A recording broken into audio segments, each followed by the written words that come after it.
জননী হতভাগিনীকে বসাইয়া দিয়ে বাবা সাগরের চলে।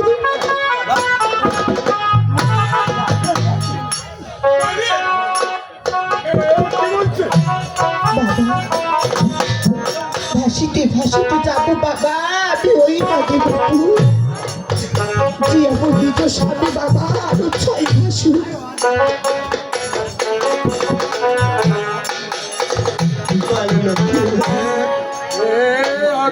কি বলছে কি বলছে নাকি আমার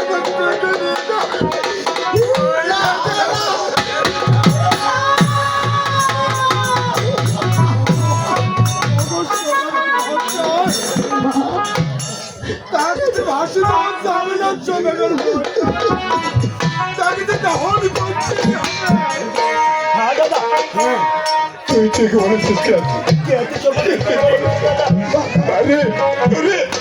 ওরে কোন জানে কয় কথা কে আরো পাইতা ওরে কি হয়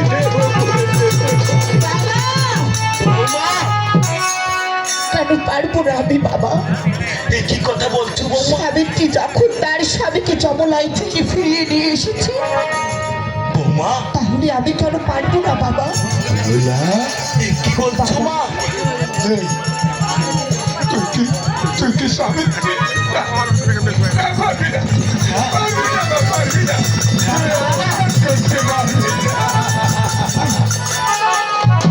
আপনি কি স্বামী ভুলে গেছেন বাবা? পরীক্ষাতে সিদ্ধ করেছিলাম আমি লহুবাই কালায়। বিবাহ উৎসব কালে স্বামী ভরি করিল ছায়া মণ্ডপের কালে রিজিয়া আনিলাম বাবা আমি ভরা সবার মাঝে। আমি পারবো বাবা? আমি কিচ্ছু বলিনি মা আমি কিচ্ছু বলিনি দাদা আমার সবে মনে আছে তবে তুই পারবি না মা আমাকে ছেড়ে তুই আসছে তুই পারবি না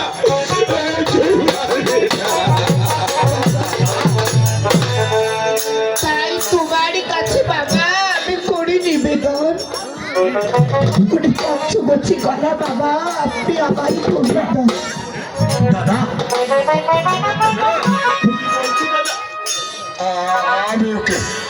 আমি কি বলছি কলা দিতে পারবো না তাহলে কি করবি? এই সাগরে চলে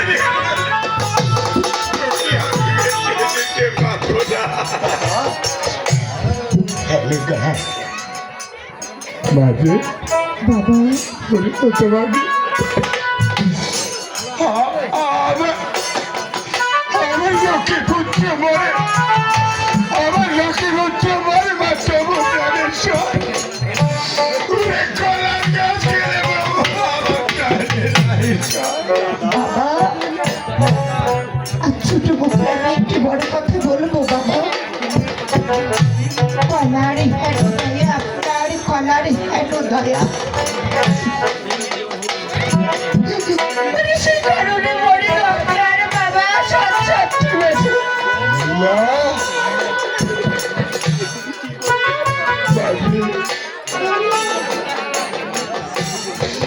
তুমি ঠিকই বলেছ তুমি ঠিকই বলেছ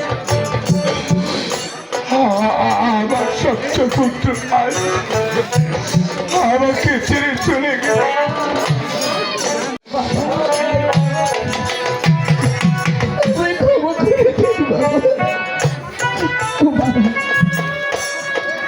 কাটিয়া কলার গাছ যতনে তোমরা সাজাও ভেলা সেই ভেলায় বাবু বাবা হয়ে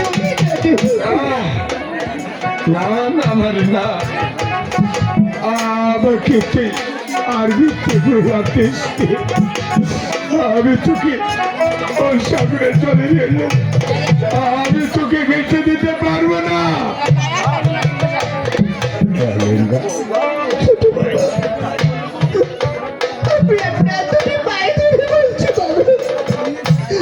আপনি বাবাকে বুঝিয়ে বলুন না বাবা আপনি বললে হয়তো বাবা শুনবেন।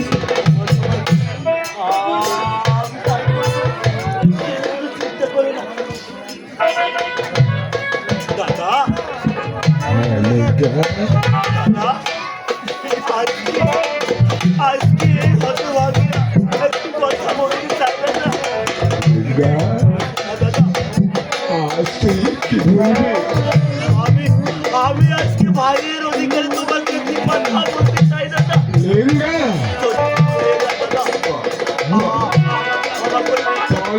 বল আমাকে কে বলতে চাস দাদা পুরীতে লাফাই যেন দাদা ভাষায় লেপাই ওরে লাল সেবন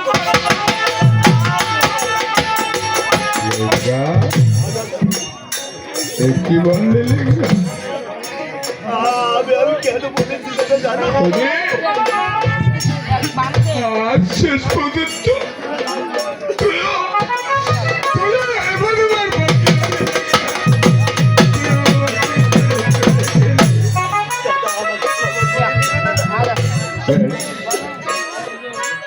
তোর বৌদি আমাকে তো সারাপ করেই যাচ্ছে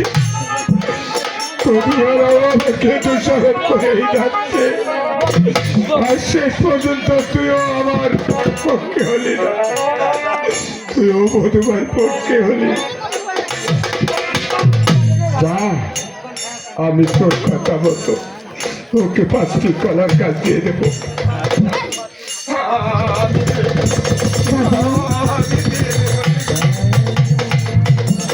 আপনার কাছে কি আমার আরো কিছু চাওয়ার আছে বাবা?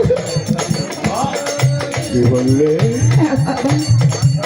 আমার চাওয়ার আছে বাবা বলে দাও তোমাকে বল আমার কাছে আর কি চাইবি বাবা গো, আমি করি নিবেদন একখানা সোনার বন্ধু বাবা আমায় করো না। আমায় বলবি মা তুই তো সামনে চলে দুজনে ভাসতেছে এই সোনার বন্ধুর সাথে কি করবি আমায় বলবি মা তুমি সুস্থ বাবা। চারিদিকে ঘেরা ঘেরা বাবা মধ্যে রব আমি ওরে কাক পক্ষে যেন টেনে না পায় বাবা কেউ না বাবা।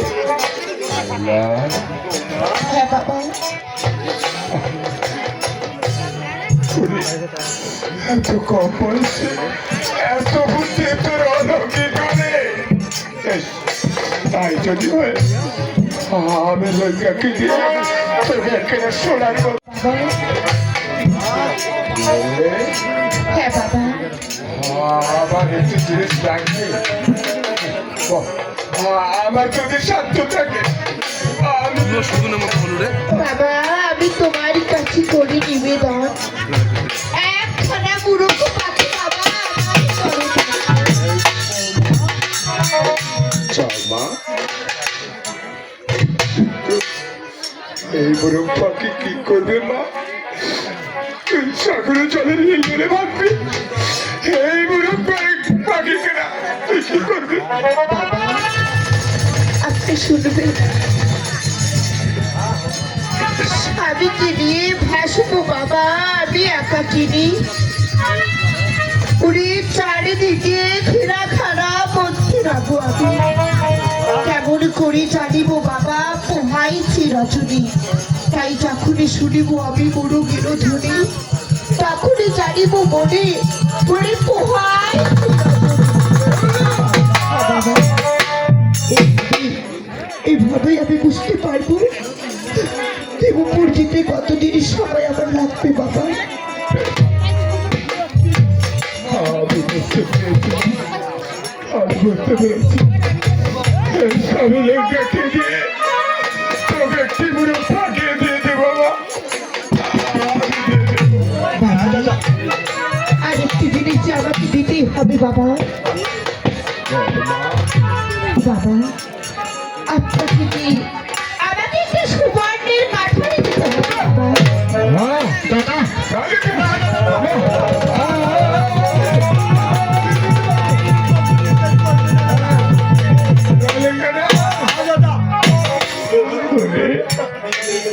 এই কাটারি কেনা দেওয়ার সাথে সাথে আমাদের প্রায় বিসর্জন করবে। আপনাকে আমি কথা দিয়ে যাচ্ছি বাবা, যতদিন না আমি আমার স্বামীকে জীবদান দিতে পারবো ততদিন আমি আমার নিজের কিচ্ছু ক্ষতি হতে দেবো না বাবা। আমি কাঠারি কেন চাচ্ছি জানেন বাবা? কেন মা? বাবা, আমি যে ঘাটগুলো দিয়ে যাব, ঘাটে অনেক দুষ্ট লোক আছে, তারা যখন আমার উপরে গরিবে ভার, আমি কাঠারি দিয়ে বাবা তাদেরকে অনেক হ্যাঁ বাবা, হ্যাঁ, এই জন্যই আমি আপনার কাছে কাঠারি চাচ্ছি বাবা।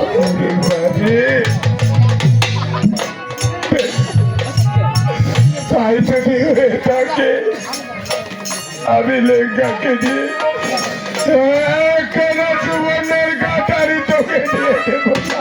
বাবা, আমার সবকিছু সাজিয়ে আপনারা গুঞ্জুরির ঘাটে নিয়ে যান, আমি সবার সঙ্গে দেখা করে আসছি বাবা। বেশ, তাই করবা। লেঙ্গা, জ্ঞাতি শঙ্কর, দাদা ধরে আমার পুত্রকে ব্যান্ড থেকে বার করা। আমি আপনার দুর্ভাগা, সে পুত্রের উপকাঙ্ক্ষী করতে পারলাম না। ওকে বার করা, ওকে আমরা কোন কোন চড়িয়ার ঘাটে বাঁচিয়ে দেবো।